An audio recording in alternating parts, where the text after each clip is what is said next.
Hello everyone and welcome back to study IQ Aarambh. Class 8 की history के हमने 5 chapters कर दिए हैं। 6 चैप्टर है weavers, iron smelters and factory owners. तो इस सीरीज में, इस क्लास में बेसिकली हमने ये पढ़ा कि ब्रिटिश के एडवेंट के बाद क्या क्या इंपैक्ट्स आए अलग अलग सेक्शंस ऑफ द पीपल। पहले हमने पेजेंट्स का पढ़ा, कंट्री साइड में क्या इंपैक्ट्स आए, फिर हमने ट्राइबल्स का पढ़ा। आज हम पढ़ेंगे वीवर्स, आयरन स्मेल्टर्स और factory owners. And last class में हमने पढ़ा था कि सिपॉयज पे, मिलिट्री पे बेसिकली क्या इंपैक्ट आया था ब्रिटिश की पॉलिसीज का due to the advent of British and the changes that they brought in the administration in various fields. तो आज हम पढ़ेंगे कि वीवर्स पे, आयरन स्मेल्टर्स पे और फैक्ट्री ओनर्स पे क्या क्या इंपैक्ट पड़ा, क्या कैसे उनकी लाइफ इंपैक्ट हुई, क्या क्या चेंजेस आए basically. So this chapter explores the transformation of India's textile and iron industries during the British colonial rule, examining how industrialization in Britain profoundly impacted Indian crafts and traditional manufacturing। के British के अंदर जो industrialisation आया, see British was the first country जिसके अंदर industrialisation start हुआ था। तो ब्रिटिश के अंदर इंडस्ट्रियलाइजेशन आने के बाद इंडिया के अंदर क्या चेंजेस आए। डेफिनेटली उस टाइम पे India was under colonial rule, तो काफी सारे चेंजेस आए थे जो कि हम अभी देखेंगे। So India, well till 18th century India or China used to be a very large producers of cotton and other textiles। तो 1750 तक India was one of the, not one of the, in fact the largest producer of cotton textile in the world। इसी के लिए Karl Marx ने एक word भी use किया, एक लाइन, एक स्टेटमेंट दी है कार्ल मार्क्स ने, जब ब्रिटिश ने इंडिया को डिप्राइव कर दिया था हमारी ही खुद की इंडिजिनस मैन्युफैक्चरिंग से, हमारी खुद की बेस्ट क्वालिटी ऑफ कॉटन से, कि the mother of cotton was deprived of cotton only. India was the mother of cotton, जहां पे सबसे ज्यादा कॉटन प्रोड्यूस होती थी, best quality of cotton produce होती थी, और हमें ही डिप्राइव कर दिया था due to colonial rule, due to British only. So the world's textile power house which is nobody but India only। So global dominance, as we all know, कि around 1750 तक India was the world's largest producer of cotton textiles, renowned for fine quality and exquisite craftsmanship। बहुत ही fine quality की, बहुत ही polished quality की cotton हमारे यहाँ पे प्रोड्यूस होती थी, बेस्ट क्वालिटी की कॉटन। एक्सटेंसिव ट्रेड, तो बहुत ज्यादा क्वांटिटी में सिंस प्रोड्यूस होती थी, therefore our cotton was famous in the entire world. अलग अलग पार्ट से इंडिया के अंदर आते थे, इंडिया की कॉटन लेके जाते थे in various parts of the world. So Indian textiles were extensively traded in south east Asia, पूरे एशिया में, और यूरोप में, west Asia, central Asia and Europe also. Companies buying for European markets, यहां से ले जाके और फिर अपने कंट्री की होम मार्केट के अंदर उसको ज्यादा प्राइसेस में सेल करते थे। This was called mercantile phase. और मर्केंटाइल का मतलब होता है बिजनेस करना, सस्ती जगह, किसी भी जगह से सस्ते में चीज खरीदना और फिर अपने होम मार्केट में जाके उसको काफी ज्यादा हाई प्राइस पे सेल करना। This is called mercantilism. Then cultural impact क्या पड़ा ब्रिटिश के आने के बाद, इंडस्ट्रियलाइजेशन आने के बाद। Many English words like muslin, calico and chintz, ये तीनों वर्ड्स इंडिया के ट्रेडिशनल और नेटिव वर्ड से उठाए गए हैं, जो आके जाके हम रिलेट भी करेंगे। And Bandana also, they originated from Indian textile only. अब उनको थोड़ा सा मॉडिफाई करके हल्का सा अलग नाम दे दिया, जबकि इनका ओरिजिन जो है वो इंडिया के कल्चर में ही सिचुएटेड है। आगे जाके I will be telling you this. So this is one of the example of fine printing जो इंडिया के अंदर होती थी on cotton cloth. Then the language of textiles। अब हम वर्ड्स देखते हैं जो एसोसिएटेड है टेक्सटाइल्स के साथ। So very first word is muslin. Muslin word is named after Mosul, जो इराक के अंदर है, जहां पे यूरोपियन ट्रेडर सबसे पहले आए थे और उन्होंने एनकाउंटर किया था कि इंडिया की जो कॉटन क्लोथ है वो बेस्ट क्वालिटी की कॉटन क्लोथ है, जो अरब मर्चेंट्स ने इंट्रोड्यूस करी थी उनके सामने।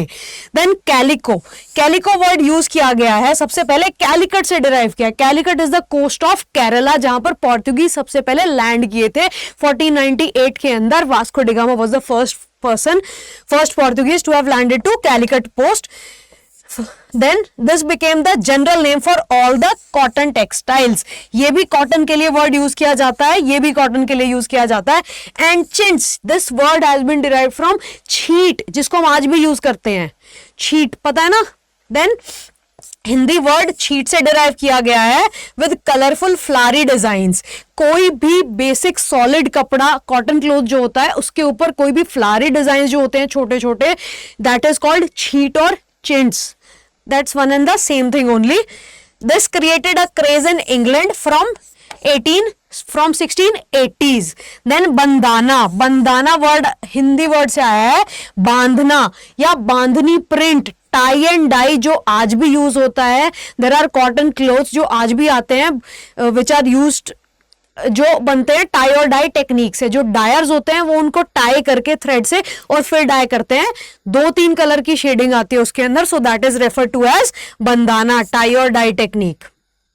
So these are some of the types of textiles that were there in India at that time.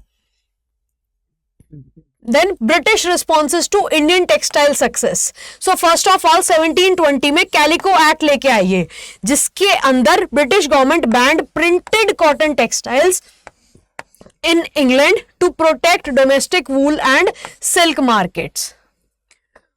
सो 1720 में कैलिको एक्ट आया जिसके अंदर ब्रिटिश गवर्नमेंट ने बैन कर दिया था जो प्रिंटेड कॉटन टेक्सटाइल्स थी इंग्लैंड के अंदर, ताकि वो उनकी डोमेस्टिक मार्केट को, उनके डोमेस्टिक सप्लायर्स को और ट्रेडर्स को प्रोटेक्ट कर सकें कि इंडिया की टेक्सटाइल्स बहुत ही रेगुलेटेड क्वांटिटी में ब्रिटेन के अंदर आएंगी, just to protect the domestic market. So 1764 में फिर क्या हुआ, स्पिनिंग जेनी आई. स्पिनिंग जेनी के आने से काफी ज्यादा मैकेनाइज्ड सिस्टम हो गया था in terms of weaving. So John के इन्होंने इन्वेंट की थी machine which increase the productivity of traditional spindles to compete with Indian textiles. क्योंकि हमारी मैनुअल लेबर इतनी फाइन क्वालिटी की कॉटन होती थी तो उसको compete करने के लिए, मशीन लेबर से रिप्लेस करने के लिए स्पिनिंग जेनी इंट्रोड्यूस करी थी जॉन काय ने, सो दैट टू compete, टू हमें एक अच्छा चैलेंज देने के लिए. देन 1786 में क्या हुआ, स्टीम इंजन वॉज प्रोड्यूस्ड. 1786 के अंदर स्टीम इंजन आया which was invented by Richard Arkwright, जिसकी वजह से एक रेवोल्यूशन आया किसके अंदर, वीविंग के अंदर, enabling mass production of cheap cloth. तो बहुत ही सस्ते में लार्ज क्वांटिटी में प्रोडक्शन होने लगी with the advent of steam engine which was introduced by Richard Arkwright. Then let's have a look at the weaving communities, specialised communities. See, people are famous, people have expertise in their respective fields. तो उस time पर जो जिस भी तरह की weaving करते थे उनको कम्युनिटी, अलग अलग communities were there who were named as पर there weaving technologies. So Tanti weavers जो थे बंगाल्स के और जुलास जो थे नॉर्थ इंडिया के अंदर, and Sale and Kaikolars of South India, they passed skills through generation. So these were some of the names of the skilled weavers which were present in different parts of the country. Then how was the production process, women spun करते थे, चरखा और टकली सबको पता ही है, चरखे से spun किया जाता था जो आज हमारे फ्लैग में भी यूज किया जाता है. Then rangrez, who was the person, dyer जो होता था उसको रंगरेज बोलते थे, जो अलग अलग कलर में डाई करते थे. And chhipigars, printed designs. Chhipigars या छिपीगर्स, छापा से ये वर्ड लिया गया है, छाप मतलब print. So Chipigars is somebody who used to print certain designs. Then this was a source of livelihood for many people क्योंकि all they knew was weaving only. They had expertise in their respective fields only. उनको कुछ और उस तरीके से skilled तरीके से नहीं आता था. So handloom, weaving and associated occupations provided employment for millions of people across the subcontinent. The Great Decline. Now how did Indian textiles decline? हमारी ट्रेडिशनल वीविंग, हमारी skilled weaving कैसे decline करी? There were various reasons. There is a saying that our ancestors and we used to receive advances from the company. We are weavers and we do not know any other business, so we must starve for food. This was the plight of the weavers because all they knew was weaving. उनका एक ही चीज में expertise थी और उनको उन्हीं से वंचित कर दिया था, अलग कर दिया था, because they were forced to do something else, क्योंकि this was no more a profitable business. This was competed by British machine made cheap goods which जो रियलिस्टिकली कभी कंपीट कर ही नहीं सकते हैंडमेड वर्क से, but still they were dumped into Indian markets due to British के profit की वजह से. ब्रिटिश ट्रेडर्स जो थे they used to dump it at in the Indian domestic market to compete with our best quality cotton. हमसे सस्ते rate में refined और बेस्ट क्वालिटी का हार्ड जो हैंडवर्क होता था वो लेके जाते थे, बदले में अपने मशीन मेड चीप गुड्स हमारी मार्केट्स में डंप कर देते थे. हमारे गुड्स पे टैरिफ लगाते थे अपने कंट्री में जाके और अपने गुड्स टैरिफ फ्री यहाँ पर डंप करते थे. So this was the method of British just to हमें हमारी मार्केट को डिक्लाइन करवाने के लिए, अपनी मार्केट को एक्सपैंड करने के लिए सब किया जाता था.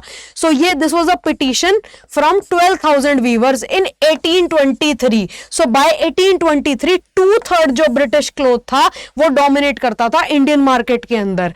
मतलब अराउंड 70% जो अगर क्लॉथ था इंडियन मार्केट के अंदर, so that was of Britain. Then there were thousands of people who lost their jobs. So weavers and spinners lost their livelihoods to machine made imports. क्योंकि मैकेनाइजेशन हो गया था, handmade से machine made goods आने लगे थे, so people were replaced readily. So by 1880s 2/3 of cotton clothes worn by Indians were British made only. आज भी we are very fascinated by foreign clothes. जो बाहर की ब्रांड्स हैं उनको पहन के we feel certain level of like prestige. तो उस टाइम पर भी सेम चीज थी, ब्रिटिश मेड गुड्स को पहनना एक प्रेस्टिज माना जाता था, because they played with our psychology कि if you are wearing something made in Britain और made in Europe that means you are a gentleman. So that's how they used to play with Indian psychology. The rise of cotton mills. Gradually cotton mills जो थी वो expand हो गई थी, wherein it started from Bombay. Since Bombay had all the raw materials, Deccan plateau जो है it is famous for production of black soil which is ideal for the production of cotton. तो इसीलिए बॉम्बे से फर्स्ट मिल स्टार्ट हुई थी ताकि जो रॉ मटेरियल का एक्सेस है वो इजीली अवेलेबल हो जाए.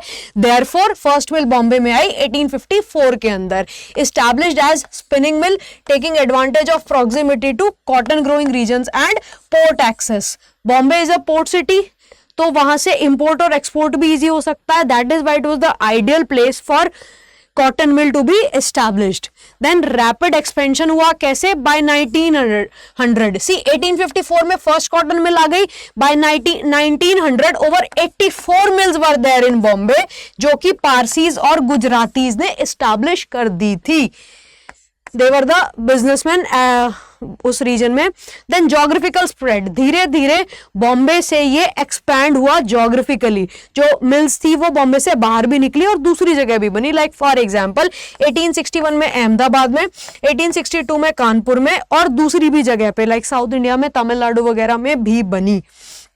देन एक मेजर ब्रेक थ्रू मिला आफ्टर और during world war one. World war one के टाइम पे while Britain was busy in producing war related goods and it was also involve as a major country in the world war one. Therefore Indian जो traders थे, Indian जो industrialist थे उस time पे, टाटा वगैरह, they got a big boost for manufacturing during world war one. क्योंकि war related goods की demand थी, इसीलिए डिमांड आई तो उस वजह से एक ब्रेक थ्रू मिला. हमारे यहाँ पे भी इंडस्ट्री जो थी वो फ्लोरिश करी. टिस्को भी उसी टाइम पे आया इन 1912.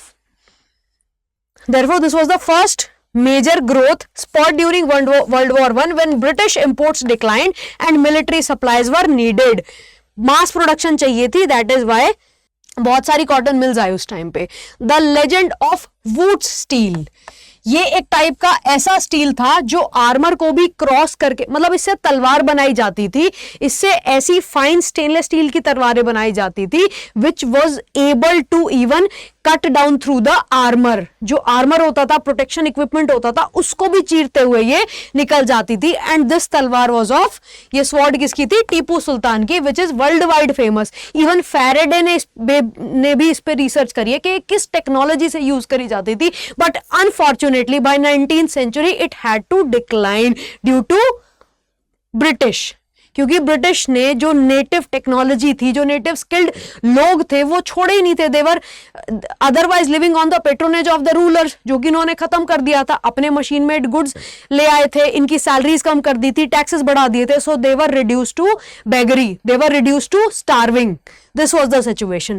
So this was made from wood steel that was produced across South India, and these legendary swords had incredibly hard, sharp edges that could cut through the armor.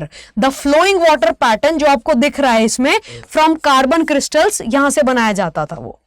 Then European scientists including Michael Faraday spent years studying wood's properties. However, this ancient technique was completely lost by mid-19th century due to British conquest.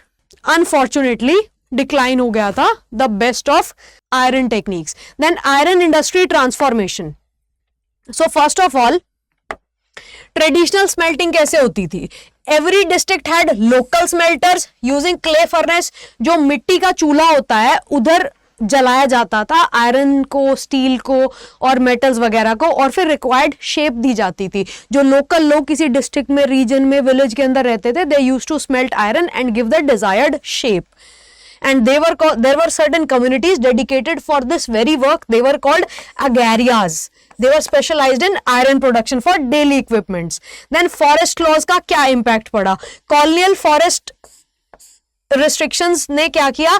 Prevent कर दिया था कि लोग जो, there were people जिनकी entry restrict कर दी थी कि अब आप फॉरेस्ट में नहीं जा सकते, आप वुड क्लॉग्स नहीं कलेक्ट कर सकते. Then they were reduce to, तो वो कुछ नहीं कर पाते थे, तो आयरन और नहीं ले जा सकते थे वो. Entry was denied, neither could they get wood from the jungle. High taxes were there or furnaces which reduced the smelters income significantly. Therefore this community reduced, the community of these smelters reduced due to these changes that were brought in the forest laws. Then TISCO was established in 1912 at Jamshedpur due to the proximity of coal, iron and steel in the Chota Nagpur plateau, and also cheap labor was also available at that region. Legacy and transformation. Traditional decline, जो traditional expertise थी, skilling थी, techniques थी, जो logics थे, वो decline कर गए थे. Ancient crafts of weaving and iron smelting declined under colonial policies and British industrial competition. Colonial policies क्या थी? हैवी टैक्सेशन, जिसकी वजह से they were not able to repay. Forest laws, जिसकी वजह से इनको रॉ मटेरियल्स नहीं मिल रहे थे. And competition from the British market, जिसकी वजह से इनको डिजायरेबल प्राइसेस नहीं मिलते थे इनके गुड्स के. That is why these communities declined and they switch to other activities, be it poverty, be it starvation, be it hunger, whatever. Then industrial rise. Modern mills and factories emerged, but growth was limited by colonial government's preference for British goods. Modern mills जरूर आई, industries gradually expand हुई India के अंदर. However preferences were still given to British made goods, क्योंकि British की के अंदर जो मास प्रोडक्शन हो रही थी उसको बड़ी मार्केट भी चाहिए थी. And what larger than India, India की मार्केट से बड़ी मार्केट कहाँ ही है. That is why we were forced to buy British goods. इसीलिए तो स्वदेशी और खादी का कॉन्सेप्ट आया था, which was introduced by Mahatma Gandhi. Then nationalist symbol, Gandhi ji की खादी मूवमेंट जो थी, this made the charkha a symbol of resistance which was placed at centre of Congress flag even in 1931. So this was a symbol of resentment against the British machine made goods, कि हम अपना खुद spinning करेंगे, weaving करेंगे और खुद अपनी खादी को बनाएंगे और वही कपड़े हम पहनेंगे. Say no to foreign clothes and go local.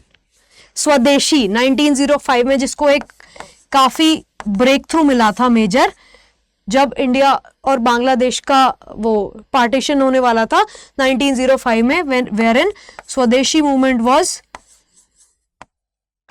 Started.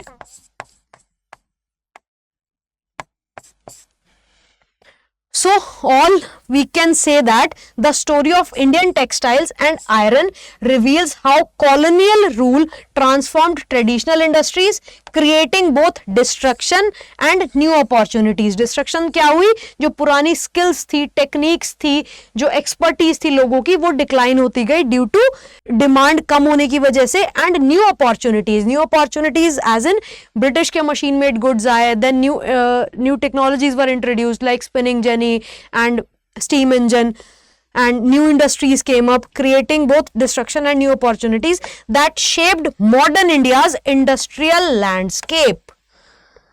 तो ये था हमारा चैप्टर. कोई भी डाउट हो आप मेरे को रीच आउट कर सकते हो मेरे टेलीग्राम चैनल पे, या आप यहाँ पे कमेंट कर सकते हो. आई होप आपको समझ में आया होगा. Do like, share and subscribe and take care.